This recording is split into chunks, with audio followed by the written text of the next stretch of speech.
Paz, igreja. Amém. Quero saudar todos vocês que estão nos acompanhando, seus lares, e também aonde essa live, essa transmissão irá chegar, que nesta noite a bondosa voz de Deus alcance mais uma vez os nossos corações, de maneira que possamos ver esta alegria se renovar, mesmo nos dias mais difíceis.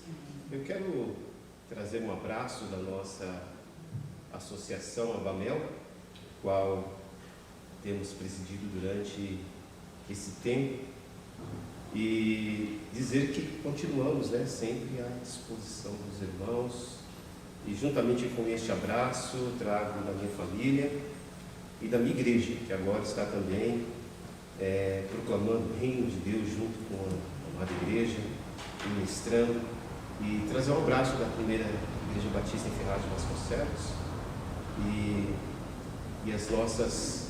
a nossa comunhão também juntamente com isso tudo, em nome de Jesus.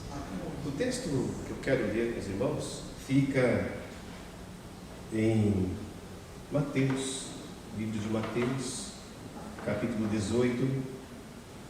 Gostaria que você pudesse estar nos acompanhando, especificamente o versículo 3, embora ele abranja um contexto muito maior, embora ele faça algumas colocações mais abrangentes, porém o versículo 13 do capítulo 18 é o clímax, para onde é chamado a nossa atenção no tema desta noite.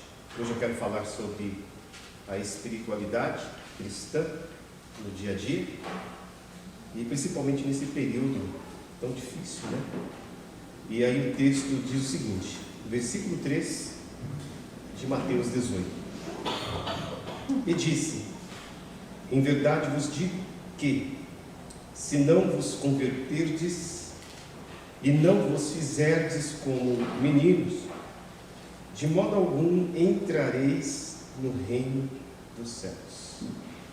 Quando vejo esse texto, me traz muitas lembranças do tempo de infância, até porque, nós vivemos em dias tão corridos, com tantas pressões, com tantos trancos e barrancos, lavamos, tempos de ansiedade, tempos de medo, que nós esquecemos muitas vezes de acessar a nossa criança interior, esta criança que muitas vezes grita dentro de nós, por um lugar de pouso, de paz, por um lugar de descanso, e não encontra, porque as tarefas do dia a dia, principalmente nesse tempo de Covid-19, de tantas informações, uma instabilidade política, mundial, tudo ao nosso redor, que parece nos leva mesmo matar essa criança interior. E quando isso acontece, é muito natural nós vermos estampados nos nossos rostos algumas coisas que Deus não queria que ficasse. Como, por exemplo, muitos rostos têm sido marcados por tristeza. Eu tenho o costume de dizer assim que eu sou muito mais empático àqueles que têm aquelas rugas de expressões como marcas de pé de galinha, do que aquelas que têm franzidos nas testas. Porque as pessoas que têm essa famosa ruga, essa famosa marca no canto do olho, é aquela que a gente sabe que utiliza mais a sua expressão para chorar e para rir. E quando nós estamos chorando, quando nós estamos rindo, nós estamos entrando na melhor conexão de empatia, e isso mostra o quanto estamos sendo espirituais nos momentos mais precisos. Jesus Cristo mesmo disse que bem-aventurado aqueles que choram, porque eles serão consolados. E nos dias de hoje, em que muitas vezes nós temos percebido que é muito nítido perceber, estampado no rosto, um olhar de diferença, estampado no rosto, um olhar de desconexão emocional, sentimental, perceber que muitas vezes as pessoas trazem no seu rosto as marcas de uma indiferença, as marcas de ser muitas vezes tolhido, ser passado para trás, as marcas de uma inferioridade, marcas de medo, marcas de rancor, de ressentimento. A verdade, quando eu vejo esse texto, Jesus Cristo ele mostra um espelho para os discípulos que estavam tão preocupados em querer saber quem era o mais importante, quem tinha melhor destaque, quem podia estar mais na evidência, a quem detinha, talvez, o poder de substituir Jesus depois da sua partida, a tantos cargos, a tantas posições.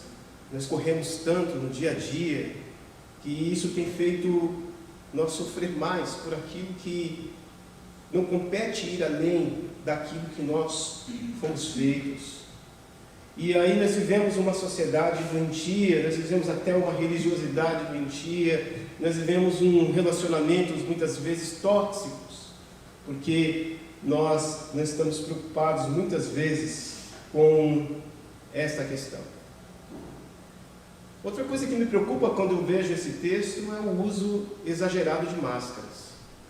E não é das máscaras de proteção que nós usamos e que recomendamos que seja usada todos os dias, mas são essas máscaras sociais.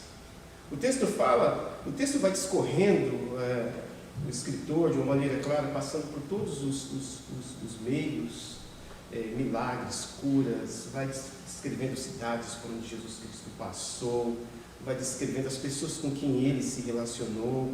Os discípulos estavam ali, dentro da narrativa, como que fossem seres ocultos, atrás dos bastidores. Quando eles surgem justamente após um período de transfiguração de Cristo, quando eles, pelo menos 3 dos discípulos de Jesus, veem a glória de Jesus se manifestar no monte ali, ao qual se dá o nome Monte da Transfiguração. E logo após, muito bem próximo, depois que Jesus revela que ele iria para Jerusalém, iria ser entregue, iria ser morto, começa a surgir uma questão de batalha sobre, como se fosse uma batalha por direito de herança.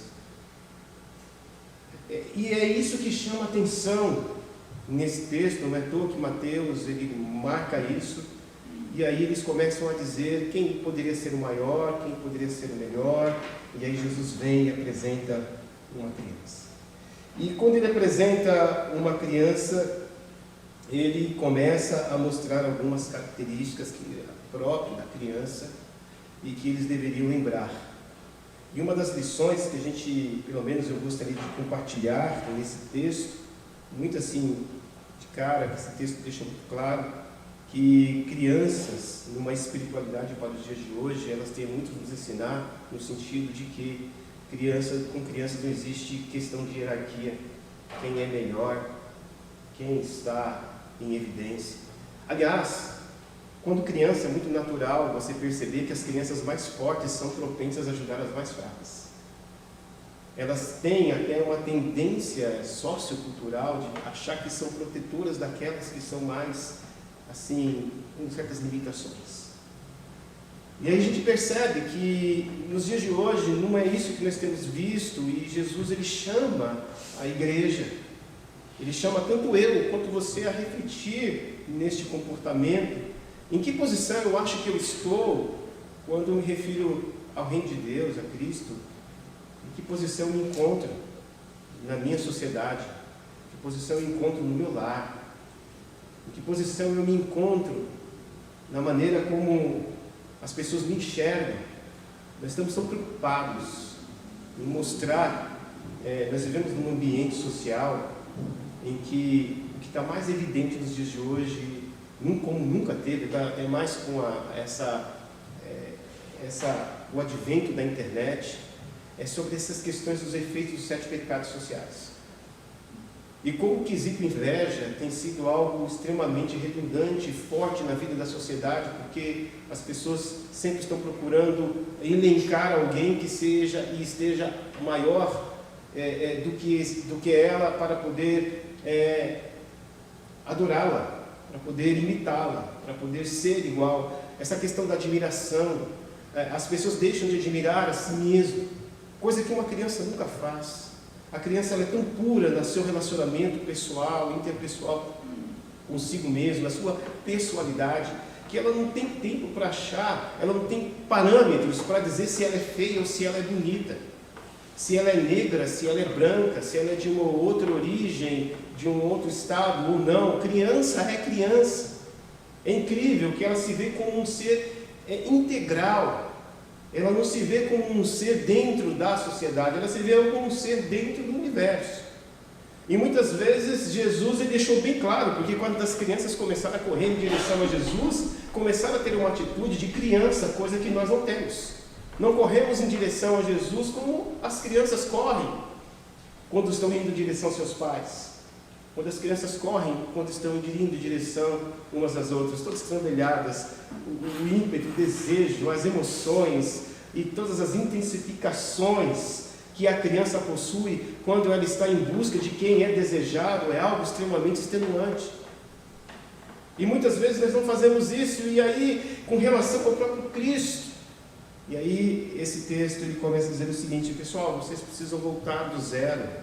É como se Jesus Cristo estivesse falando, reformular tudo aquilo que vocês ouviram de mim, fazer uma avaliação sobre qual era os propósitos de eu ter feito aqueles milagres. Se você puder passar mais uma vez e entender o que eu disse naquele sermão do monte, por que que aqueles demônios foram expulsos? Por que que eu não aceitei os fariseus? Por que que vocês, sabendo que, embora eu tenha me transfigurado, sendo eu Deus, na forma de Deus, eu tive usurpação de ser igual a Deus, e por que que eu estou aqui? Vocês precisam entender. E a questão da espiritualidade, ela busca exatamente isso. Então, quando eu vejo esse texto, nós ficamos observando esta realidade. Outra realidade que me interessa nesse texto, me chama muita atenção, é que nós somos chamados para refletir a glória de Cristo. E aqui, esse texto mostra que eles estavam preocupados com posições e glórias pessoais. Eu não sei se é conveniente dizer, ou fazer uma pergunta para você: qual é a sua maior preocupação nesse tempo de pandemia? Se a sua maior preocupação nesse tempo de pandemia é a sua economia, qualquer outra coisa que não seja o seu bem-estar, a sua alma, a sua família, alguma coisa está errada. Que não seja algo que seja relacionado com Deus. Se esse período de pandemia não tem feito você crescer mais ainda, ou acelerou seus passos em direção a Deus, alguma coisa está errada. Porque quando uma criança teme, a primeira coisa que elas fazem é correr para debaixo dos pais, dos braços do próprio pai. A criança ela tem uma percepção de proteção, de controle, de refúgio, é um instinto dentro dela. E aí nós podemos perceber que esse texto, eles estavam já num pré-anúncio de que algo ruim estava para acontecer, logo não estaria mais com o seu mestre, e eles, em vez de ficarem preocupados, não, nós queremos ir com você, ele pode nos deixar aqui, brigar mesmo, né? Aquela questão da despedida, porque a gente sabe que pode acontecer isso. Não, eles estão preocupados com outras coisas. Um tempo como os dias de hoje, se nós devemos estar mais conectados numa busca de um refúgio que realmente vem de Deus, do que qualquer outra coisa que possa vir do homem. Eu tenho o costume de dizer o seguinte: a vacina protege, mas só Jesus salva. E nós precisamos entender essa realidade, porque hoje nós temos visto muitas pessoas ficarem, de fato, e é isso mesmo, tem que cuidar do templo, tem que cuidar do corpo, muito preocupado com toda essa questão de que essa insegurança que a pandemia tem trazido para nós, de fato nós temos que nos preocupar mesmo. Mas uma coisa que me chama a atenção dentro dessa preocupação: será que nós éramos assim com relação aos retoques da vida espiritual? Porque isso é o que mostra, é o que tem deflagrado uma grande debandagem no meio das igrejas evangélicas, cristãs, em geral, até católicas, de pessoas que parecia que só estavam ali por estar, mas não estavam porque conhecia Deus e podia andar com Ele. A minha preocupação nesse texto, quando eu vejo, é sobre a questão da espiritualidade. A espiritualidade que precisa ser, todos os dias, ser chamada para a realidade das nossas lutas diárias. Porque a espiritualidade não é algo que se exerce no final de semana. A espiritualidade ela já começa exatamente nos primeiros, últimos minutos antes de você dormir, e quando você acorda, ela continua com você o dia a dia. Uma espiritualidade que faça você crescer a ponto de você, sim, saber que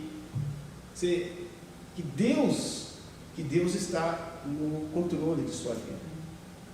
E que se você fizer criança, ou pelo menos em outras palavras, dessa minha interpretação, se você reformular tudo aquilo que você aprendeu do Evangelho, que a minha única preocupação geralmente tem sido nos últimos dias, é o que você tem feito com o Evangelho, o que você tem feito com tudo aquilo que você tem aprendido, o que você tem feito com todas as mensagens que Deus falou com você, porque você é mais responsável em fazer com aquilo que você tem ouvido do que com o próprio Deus, que já disse como tem que ser as coisas. E uma das coisas que a gente percebe na criança é exatamente isso, o poder da execução. A criança, ela pode até não gostar, ela pode até questionar, mas quando uma criança ela é bem educada, ela faz tudo com prazer e amor. E aí nós podemos perceber isso, que a criança judia, ela tinha uma formação didática extremamente diferente daquilo que nós temos hoje. Quem nos ensina é o Estado. Na época de Jesus, quem ensinava era a própria família, de uma maneira muito especial, tinha os ais, tinha os seus mentores, tinha um esquema muito didático elaborado em que a própria família, juntamente com uma sociedade ligada à família, fazia com que aquela criança crescesse dentro de um espírito, e desse espírito de tradição, essas crianças iriam se desenvolvendo. Eu lembro disso porque na minha aula de hebraico, nós, os alunos, quando fizemos hebraico 1, nós aprendemos o hebraico numa cartilha infantil de crianças. E é incrível como aquela cartilha ela contava exatamente as tradições orais de como surgiu o povo judeu através de Abraão, e como ele abandonou os ídolos, e como ele era pequenininho, uma criança que aprendeu, quando cresceu, a fazer de Deus o seu pai. E é nisso que a gente percebe, porque quando Jesus pede para ele se formar em uma criança, é claro que tem um contexto teológico, um contexto cultural ali, dizendo o seguinte: olha, você precisa aprender a recorrer mais ao Pai, a ter uma consciência mais do Pai, porque uma criança tem uma consciência muito forte de quem é o Pai, de quem são os seus pais. E essa forte relação, você pode ver que Jesus Cristo chama na oração. Quando Jesus fala Pai Nosso que estás nos céus, ele tira uma roupagem toda religiosa e adultizada e infantiliza, porque essa era uma oração que só criança fazia. Criança chamava Deus de Pai. Adulto não, o adulto já tinha uma compreensão teológica, tinha as tradições e tinha um certo respeito, porque não podia chamar Deus de Javé ou Yavé, então chamava ele de Deus ou tetragrama, porém o Pai era algo totalmente novo. Então Jesus nos coloca nessa espiritualidade, Jesus quer e nos chama para esta realidade. Então nós precisamos nos dias de hoje de uma espiritualidade que nos traz um equilíbrio emocional. Essa é a primeira lição que aprendo nesse texto. Por quê? Uma melhora em um equilíbrio emocional e mental, porque a criança ela está sempre em constante desenvolvimento. E eu vou dizer para você, eu tenho muito medo dos sabichões. Eu tenho muito medo daquele que sabe tudo, tem resposta a tudo na ponta da língua. Eu tenho medo de daquele que já tem tudo fabricado, porque uma criança, aquela que está no reino de Deus, o cristão que desenvolve esta interdependência com Cristo, sendo seu mestre, com certeza, ele vai entender e entende que gradativamente ele está sendo construído. A pessoa de Cristo está sendo construída. Então não existe um cristão formado, não existe um cristão que já entregou seu TCC de cristianismo e agora sou bacharel em cristianismo. Na verdade, o que acontece é que enquanto estamos aqui na terra, E não importa quantas igrejas passamos, e etc, etc, no nosso nível relacional. Nem importa também quanto tempo você passou de joelho orando. A verdade é quanto isso tudo tem feito você crescer em direção a Deus. O quanto isso tem ajudado a curar os tecidos da sua ser-humanidade. Curar muitas vezes, situações do passado, que muitas vezes são trazidas, porque criança é incrível, criança ela trabalha com reação. Até todos os sentidos volitivos de uma criança ser construída, tudo é reação. Ela está com raiva, daqui a pouco, 5 minutos, a raiva acabou. Agora, tenta provocar a raiva em um adulto para você ver. Vai passar 30, 40, 50 anos, se ele vê o causador da sua raiva em uma calçada e quer atravessar para outra. Mas com o cristão é diferente, porque ele está internalizando a construção de um Cristo que nos ensina a agir como crianças, mas não é mais como crianças naturais, porque tem crianças perversas. Não é como essas crianças naturais, porque sabemos que existem crianças que têm problemas na sua formação por causa do pecado e elas são perversas. Mas é uma criança que vem de um novo nascimento após o encontro com Jesus. Mas essa criança, sim, essa criança é construída nesse tecido da sua estrutura. Essa pessoa de Cristo, capaz de receber cura, capaz de perceber que as experiências dolorosas da vida é uma didática na sua vida, na construção do seu caráter, na libertação do seu eu, do seu ego, porque todas as coisas contribuem para o bem daqueles que amam a Deus, daqueles que foram chamados para o seu decreto. Então esse texto aqui começa a mostrar algumas realidades. Esta criança é aquela que não fica criando situações para conquistar posições morais, emocionais, etc. Eu lembro que esse episódio acontece de novo. Incrível como Mateus fez questão de fazer isso. No capítulo 18 ele apresenta esse problema. Depois esse problema é reapresentado no capítulo 20, versículo 20. Mas não foi agora entre os discípulos. Jesus sana o problema entre os discípulos. E aí você vai perceber lá na frente que vai haver um ponto muito importante. Jesus sana. Mas, infelizmente, as pessoas que estavam agregadas com Cristo ainda não. E aí a mãe dos filhos de Zebedeu, que é Tiago e João, começa a criar uma situação. E ela vai e diz, capítulo de Mateus 20, diz e pergunta sobre a possibilidade de seus filhos sentarem um à sua direita e um à sua esquerda.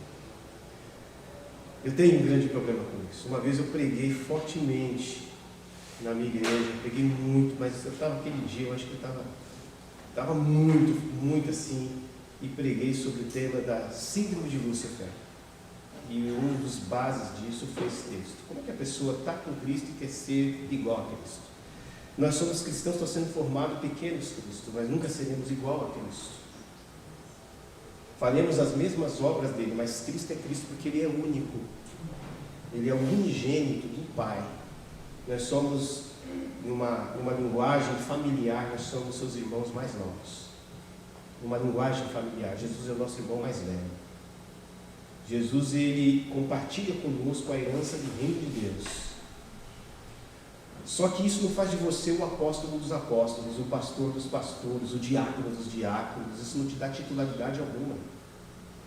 E aí eu fico muito preocupado nos dias de hoje com questão de espiritualidade, de pessoas que dependem de profetadas, de pessoas que dependem de situações como essa, de alguém que por algum motivo acha que Cristo colocou eles como se fosse um intermediador entre Deus e o homem. Porque aquele ali é o da oração forte, porque aquela ali é da revelação, porque aquele ali é o que cura. Não, quem faz tudo isso é Jesus. Sem Jesus não somos nada. Então, se a gente não aprender a entender isso, a gente pode correr o risco de sofrer. Segunda lição aqui, nós entendemos que precisamos de uma espiritualidade no dia a dia que contribui para os relacionamentos interpessoais. Porque não dá para ser um crente cavaleiro solitário. Nós somos feitos para viver em comunidade, porque o nosso Deus é um Deus de comunidade. A sua expressão no Velho Testamento é: façamos o homem conforme a nossa imagem e semelhança. O homem nasceu dentro de um ambiente de familiaridade, de família. Então Jesus, ele disse que não é bom que o homem esteja só. E aí nesse texto ele começa a trabalhar essa questão. Porque o que a criança faz? A criança adora relacionamento, gente. Se a gente pegar crianças de diferentes famílias em lugares diferentes, pode colocar tudo junto, que todo mundo vira amigo em segundos. Aí vem Foucault, vem outros, da teoria da sociedade e outros. O homem é um ser social. Tá, mas você é chover no olhar. Nós somos feitos para comunhão. E a criança, ela não tem essa questão. E é isso que Jesus Cristo, pelo menos, tenta mostrar para nós, porque o Evangelho, ele é uma das coisas, por isso que ele é uma das, se fosse comparar o Evangelho à religião, é uma das religiões mais poderosas do mundo, porque é uma religião de contato. É uma religião de ver a dor, de estar na dor, de estar com aqueles que choram. Ele trafega em todos os ambientes e não existe, pelo menos na teoria pura do Evangelho, não existe hierarquia e posições sociais, porque todos vivem numa família e todos chamam um ao outro de irmãos. E é nisso que faz o Evangelho ser restaurador, a comunhão, onde Cristo disse que se nós fôssemos um, Ele estaria também. Você pode perceber que na multidão de crianças sempre estão os pais ali, protegendo, observando, não faz isso com esse, não faz isso com aquele, olha, está errado, vai pedir desculpa, controlando, orientando, educando, e a criança, para não perder a comunhão, ela vai, abre a mão do seu ego e vai se envolvendo. É nos dias de hoje que nós estamos precisando disso. Mais ainda, mesmo com esse isolamento social, mesmo de casa, mesmo nos aproximando através de outras ferramentas de relacionamentos, nós precisamos estar juntos, nós precisamos estar ligados, nós precisamos estar mais unidos. Jesus, ele cura esse problema anteriormente citado dos discípulos, quando lá em João, capítulo 15, versículo 13, Jesus, ele lava os pés dos discípulos. E é isso que ele disse, e até mesmo de uma forma literal, embora algumas pessoas não gostem, e de uma forma prática, espiritual ou comportamental, nós precisamos aprender a lavar os pés uns dos outros. E aí nós vamos sentir o cheiro do outro. E aí nós vamos sentir a dor do outro. É lavando os pés que a gente sabe a limitação do outro. Lavar os pés é praticamente entrar na vida do outro, entrar no particular do outro. E isso faz com que o elemento cura, porque às vezes tem situações que nós podemos resolver sozinhos, mas tem outras situações que só pode ser resolvido quando tem alguém do meu lado. E esse alguém tem que ser alguém inspirado por Deus. Então o Evangelho é isso, é alguém que se aproxima. E ele se aproxima por causa de Cristo, que nos ensina a aproximar um do outro. Jesus não teve medo de se aproximar de pessoas. E nós, como cristãos, não podemos ter medo de se aproximar de pessoas. Se alguém está irritado, se alguém é ácido, se alguém é espinhoso, não tenha medo de se aproximar dessa pessoa. Faça como Cristo, leve amor, leve compaixão, porque geralmente as pessoas que ferem são as mais feridas. Geralmente aquelas pessoas que atacam é porque um dia já foram fragilizadas por um ataque e elas não sabem lidar mais com isso. A criança não. A criança, nesse sentido, a espiritualidade da criança apontada nesse texto, ela consegue se relacionar sem medo. Sem medo. Assim como Jesus se relacionou sem medo. Por último, nós precisamos de uma espiritualidade, que seja uma espiritualidade autêntica como o sorriso de uma criança. Como é gostoso ver o sorriso de uma criança. Principalmente se a sua criança é seu filho, se é seu neto, se é uma criança desejada. Os primeiros sorrisos, as primeiras gargalhadas. Me lembro de um fato que eu fui visitar no Hospital do Câncer uma criança. E o sorriso dela, na brincadeira lá, enchia toda a sala, todo o quarto. Sorriso de criança, mesmo com dor, ele é espetacular. Mesmo no sofrimento, é espetacular. Nós precisamos desenvolver uma espiritualidade que, mesmo em meio à dor, não impede de nós sorrir para Deus. Sorrir para a vida. De sorrir para as coisas que Deus sorri. O ponto mais lindo para mim de uma das 7 mensagens da cruz, quando Cristo estava lá, que pelo menos parece ser um sorriso, foi quando Jesus disse para Maria e para João: mulher, eis aí teu filho, filho, eis aí tua mãe. Que esperança maravilhosa. Que sorriso mesmo em meio à dor foi gerado. O conforto, o consolo. Pessoas que sabem sorrir mesmo em meio à dor, elas produzem conforto, consolo e elas estão vivendo uma espiritualidade perto de Deus. Por último, como já disse, uma criança é esta. E eu quero orar com você. Eu quero orar com você, encerrando esta mensagem. A minha oração é que você e eu, nós, possamos cada dia mais nos despir desse ser adulto e desejar ardentemente o leite sobrenatural que vem de Cristo, sermos crianças nas formas mais distintas da vida, como crianças, como diz Paulo lá em Coríntios: olha, vocês têm que ser mais crianças em relação a algumas coisas. Crianças evita pecado, crianças evita gente que faz coisa errada e faz que todo mundo diz, todo mundo faz. Crianças evitam, porque são orientadas a evitar tudo aquilo que os pais não gostam. Mas temos que ser adultos no julgamento das coisas. Então que essa criança e esse adulto cristão não se corrompa nos nossos dias tão difícil, tão apertado, tão cheio de luta. Eu quero orar com você. Pai querido, em nome de Jesus, queremos te agradecer, ó Pai, por esta mensagem. E que em nome de nosso Senhor Jesus Cristo, aquilo que o Senhor falou aos seus discípulos continue sendo a mesma voz para nós, que enfrentamos as lutas e dificuldades dos dias de hoje. Numa sociedade em que os pecados capitais trafegam pelas vias de conexões, nas ruas, em todos os lugares, onde os nossos desejos estão sendo cada dia mais mexidos, impulsionados para esquecermos quem realmente somos, a nossa verdadeira identidade do Senhor.